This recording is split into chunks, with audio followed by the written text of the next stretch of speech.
Yang pertama ada algoritma, yang kedua dekomposisi, yang ketiga pengenalan pola, yang keempat abstraksi. Nah, berikut ini merupakan penjelasannya. Yang pertama yaitu algoritma.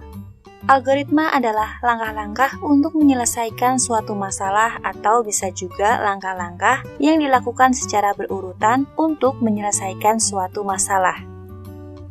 Yang kedua, dekomposisi.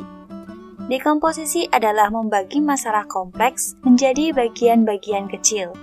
Ketika menghadapi suatu pekerjaan yang sulit, maka untuk menyelesaikannya kita perlu menguraikannya menjadi tugas-tugas yang lebih kecil.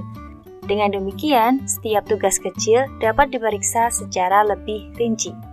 Contohnya, membagi-bagi tugas dalam membersihkan rumah, seperti menyapu, membersihkan debu, mengepel lantai, dan masih banyak lagi. Yang ketiga ada pengenalan pola. Pengenalan pola adalah sesuatu yang terus berulang dan memiliki keteraturan. Dengan melihat pola, maka akan membantu untuk mengetahui apa yang akan terjadi selanjutnya. Demikian juga seorang programmer yang mengamati pola untuk menyelesaikan suatu masalah. Pola memiliki aturan-aturan tertentu, misalnya berdasarkan ukuran, bentuk, ataupun warna. Selain itu, pola juga dapat berupa pola bilangan. Misalnya, menyiapkan buku untuk sekolah sesuai dengan jadwal pelajaran yang sudah ada. Dan yang terakhir, ada abstraksi. Abstraksi adalah proses menemukan informasi yang penting untuk menyelesaikan suatu masalah dan mengabaikan informasi lain yang tidak begitu penting.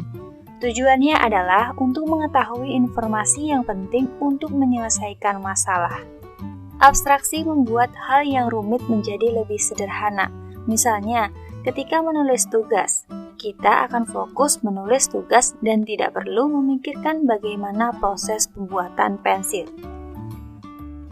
Sekarang, mari kita simak dengan seksama ilustrasi berikut ini. Kita akan memasak nasi goreng.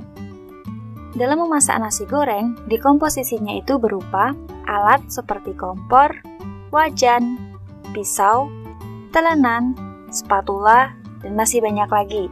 Kemudian, bahannya ada berupa nasi, telur, minyak, sosis, bawang daun, dan lain sebagainya. Bumbunya berupa bawang merah, bawang putih, cabai, garam, penyedap rasa, kecap, saus, dan lain sebagainya. Kemudian langkah-langkahnya, yang pertama, potong semua bahan, yang kedua, ulek bumbu, yang ketiga, panaskan minyak goreng dan bumbu, yang keempat, masukkan nasi, kemudian aduk rata, dan yang terakhir, koreksi rasa. Kemudian pengenalan pola. Untuk membuat satu porsi nasi goreng, kita membutuhkan waktu 10 menit.